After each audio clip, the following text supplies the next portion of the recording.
Bonjour à tous et bienvenue sur la chaîne. Je suis content de vous retrouver. Aujourd'hui, vidéo particulière, je pense très intéressante. Il n'y aura pas de résumé, il n'y aura pas de descriptif. Je pense que si vous voulez bien la faire, il faut la faire du début jusqu'à la fin, ou en tout cas, on va aller du plus général vers le plus spécifique. Et vous pourrez arrêter au moment où le niveau devient trop compliqué pour vous.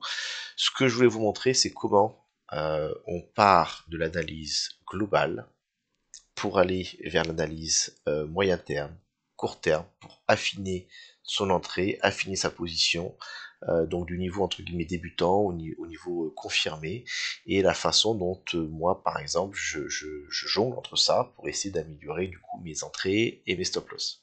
Voilà, donc je pense que c'est vraiment quelque chose de très intéressant. Il n'y a pas de demi-mesure, on peut pas juste regarder la fin ou autre, faut le prendre du début à la fin, vous regardez cette vidéo si vous avez envie de progresser dans votre trading ou de voir votre façon de faire.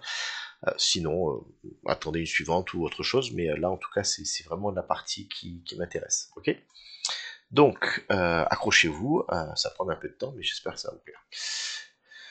Tout d'abord, on commence avec toujours, hein, c'est ce que je fais en week-end, l'idée générale. Donc on va reprendre rapidement. Ok, toujours bullish en weekly. Ok. Par contre, comme je vous l'ai expliqué depuis un certain temps, en daily, on a des signes de ralentissement. Je vais pas encore dire de faiblesse, mais des signes de ralentissement vraiment. Et donc, à partir de là, il faut commencer à se construire son idée. Comment est-ce que je vais me positionner sur le marché? Et ça commence maintenant. Sur le marché, est-ce que je vais être positionné uniquement long? Donc forcément, quand on a une énorme structure comme ça, avec un bottom et un retour haussier, et ben la cible étant la TH au minimum, on va faire que l'achat, et on veut être à l'achat fortement, on veut être éventuellement 100% impliqué dans la crypto, voilà. Et puis, une fois qu'on dépasse un ATH, et qu'on monte, ben on sait que tout finit par retomber. Donc plus on monte, et plus il va falloir penser à être moins bullish, moins impliqué sur le long, sur l'achat, et commencer à sortir régulièrement d'aller monter, commencer à avec profit, commencer à garder l'équité disponible, voire éventuellement à un certain point, sortir peut-être tout, ou une grande partie, et on verra à un niveau plus avancé, peut-être dans la descente, commencer à essayer de shorter, de parier à la baisse si vraiment les signes sont là et sont clairs pour nous. Actuellement, est-ce qu'on est baissier, est-ce qu'on veut shorter par exemple? En weekly, là, non, de ce point de vue-là, je n'ai pas encore de rupture de structure, on est toujours au-dessus, voilà, on a une prémisse peut-être, ok, on n'est pas encore bien, mais on s'en rapproche, et en daily, bah, si vous aviez suivi mon plan, on avait un magnifique short ici, sur ce top-là, puisqu'on était sur un marché qui avait fatigué, et avec en plus une poussée ici qui n'était pas du tout saine, puisqu'elle était sans retracement, voilà. Donc, euh, voilà à peu près l'idée. Maintenant, on va pas aller plus là-dedans. On va voir maintenant là où on est. Donc, on a fait ensemble un plan pour la semaine. Ok, avec des choses très simples. Et là, c'est le premier niveau pour ceux déjà qui sont un petit peu, non pas juste sur l'investissement, mais sur le trading. On a pris l'entrée du range. On va le prendre d'ici, jusque là où on est actuellement. Ok, cette partie-là, pour moi, elle est en dessous, donc je la prends pas en compte. Et de manière très simple, mon plan c'est, je sais pas ce qui va se passer parce que le prix bouge énormément, mais je suis intéressé pour shorter ou vendre, faire des take profit ici, et je suis intéressé pour de l'achat ici. Ok, c'est un plan tout simple.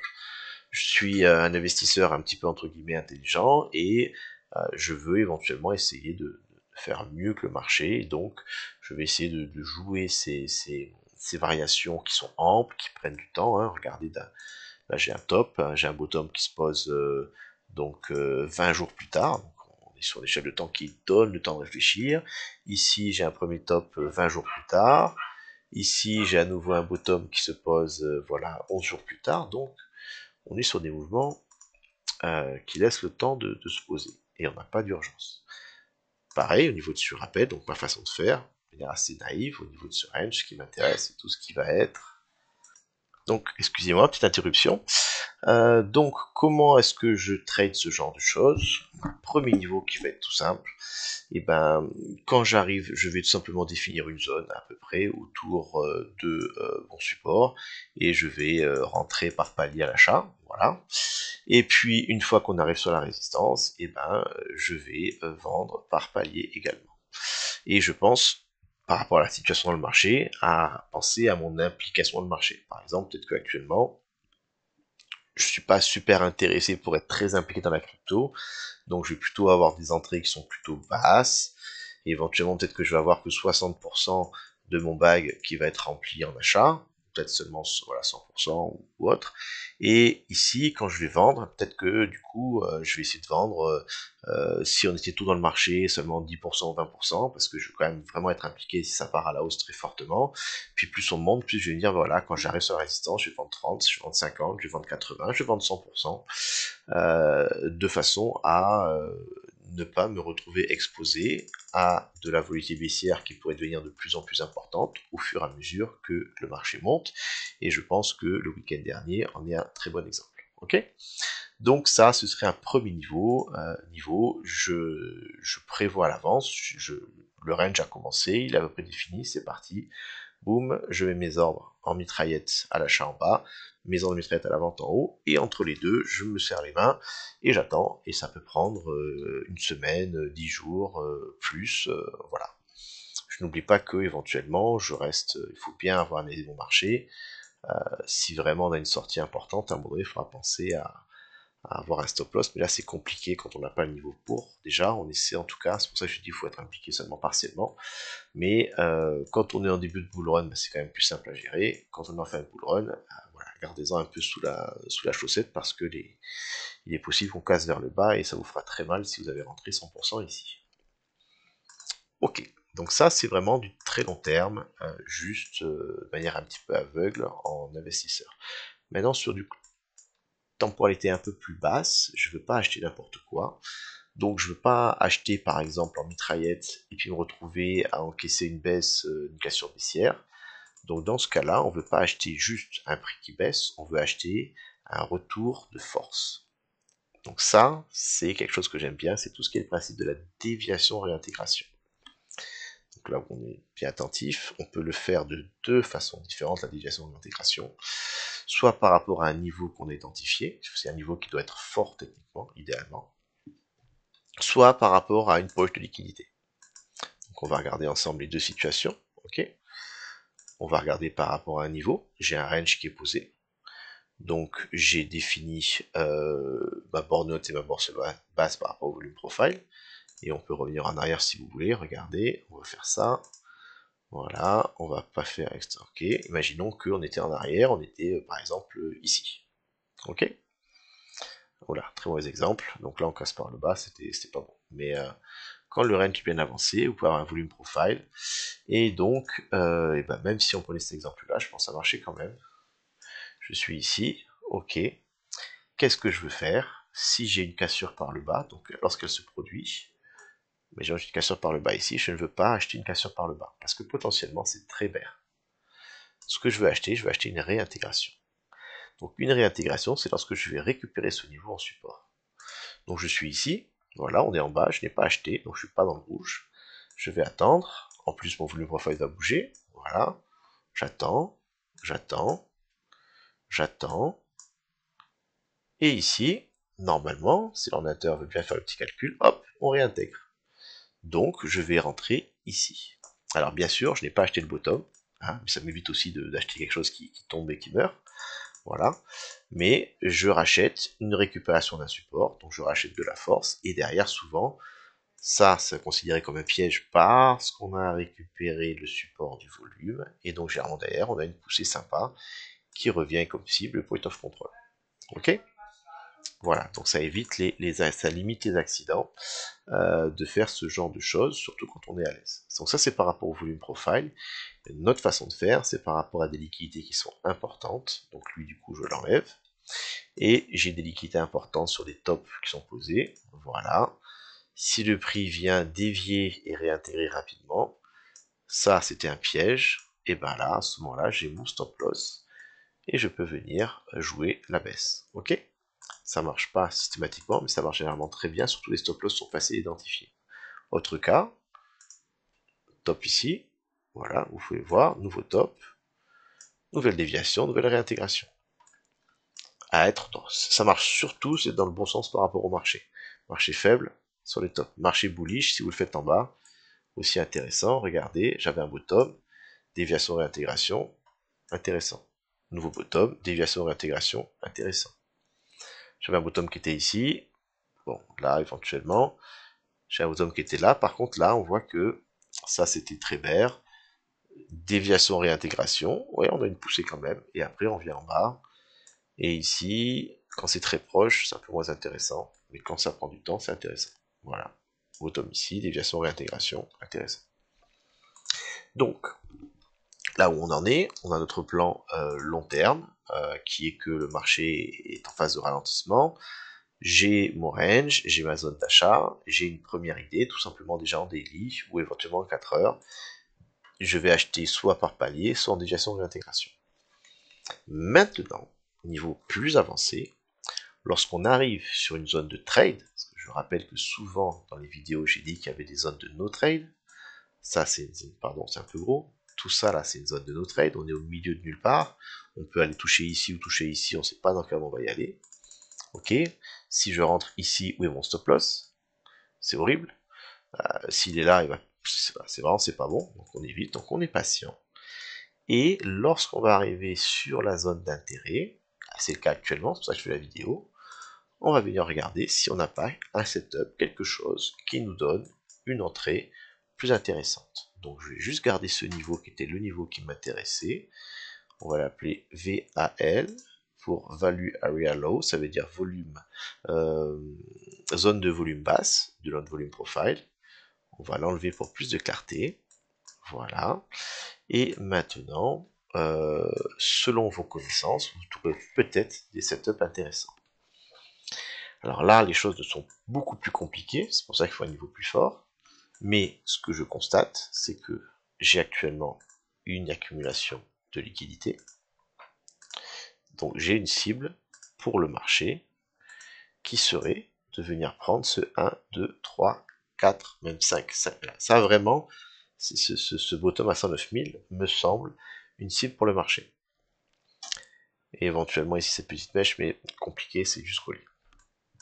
Donc ça, déjà, de base, je sens qu'il y a une zone d'intérêt qui est assez bien définie et qui me permettrait du coup de faire un trade de type déviation réintégration, puisque si on vient dessus, voilà, je vais voir ce qui se passe. Si le marché est faible, on va casser par le bas, il n'y aura pas de trade. Si on vient envahir la mèche et qu'après on vient réintégrer, c'est super intéressant. Le piège, éventuellement une poussée qui peut être intéressante pour aller soit faire un rebond partiel, soit aller plus haut, mais en tout cas maintenant mon stop loss est serré, donc je vais pouvoir plus facilement prendre une position peut-être plus importante, parce que si mon stop loss il est seulement de 1%, et que je suis prêt à risquer 5% de mon compte, et bien ici je vais pouvoir prendre un levier x5. Et c'est là que les traders commencent à mettre du levier. Pas parce qu'ils veulent prendre des risques inconsidérés ou que ce sont des dieux qui ont des setups absolument incroyables, c'est parce que quand j'ai 1% de risque sur le trade, ben, je peux éventuellement mettre un levier x2, x3 pour risquer 2-3% de mon compte. Par contre, si j'étais juste quelqu'un qui est rentré avec des points d'entrée un petit peu aléatoires sur la zone, si mon stop loss il est là, ben, j'ai un stop loss qui est à par rapport à mon entrée moyenne qui est à 5%, je ne mets pas de levier, je suis en spot. Je rentre avec mon compte.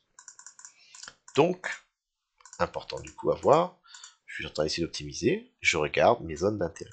J'en ai une ici, ok, et j'en ai éventuellement une autre que j'ai vue, pareil, dans les connaissances que vous aurez, moi j'utilise le Session Volume Profile, c'est la répartition du volume jour après jour, et je vois que on a quelque chose de très particulier dont j'ai parlé une ou deux fois sur la chaîne. On a ici le volume d'hier. Hier, on était en haut. On a ouvert la journée en dehors. Ok. Donc le volume profile, jour après jour, permet de voir un petit peu si le marché bullish ou pas. Vous voyez que marché baissier, ben, qu'est-ce qu'on a eu ici? On avait la zone de volume. On a ouvert la journée à l'intérieur et on est venu casser. Ok. Ici, j'avais une zone de volume de la journée. Le prix a bougé à l'intérieur. On a ouvert juste sur la borne haute, qui agit en résistance. Généralement, ça veut dire qu'on va pas aller plus haut. Et on est venu faire une rotation, casser vers le bas. Donc ça a un petit peu une façon de voir les choses bullish. Je suis bullish quand je casse les zones vers le haut, je suis bearish quand je casse les zones vers le bas. Et ici, le setup particulier, pour y venir, c'est un peu compliqué, donc je sais quand même un peu prendre le temps d'expliquer. L'ouverture journalière est en dehors de la zone de la journée précédente. Je vais faire ça comme ça sera plus simple. Ok, ça c'était hier, le volume d'hier. Ça c'est l'ouverture d'aujourd'hui. On va masquer. Donc de là, il peut se passer deux choses. La zone d'hier est résistance. À ce moment-là, c'est une réjection. Le marché a décidé de faire une cassure baissière et on devrait aller plus bas. À ce moment-là, cette zone me semble particulièrement intéressante. Ou alors, la zone d'hier, pardon, n'est pas résistance, on la réintègre. Et si on la réintègre, alors la probabilité est à la rotation jusqu'au point of control et normalement assez souvent aussi, à la zone haute, Very Area High, qui est ici. Donc on va mettre comme ça, PAH. Et ici, POC, Point of Control. Très bien. Donc je vais maintenant masquer ça.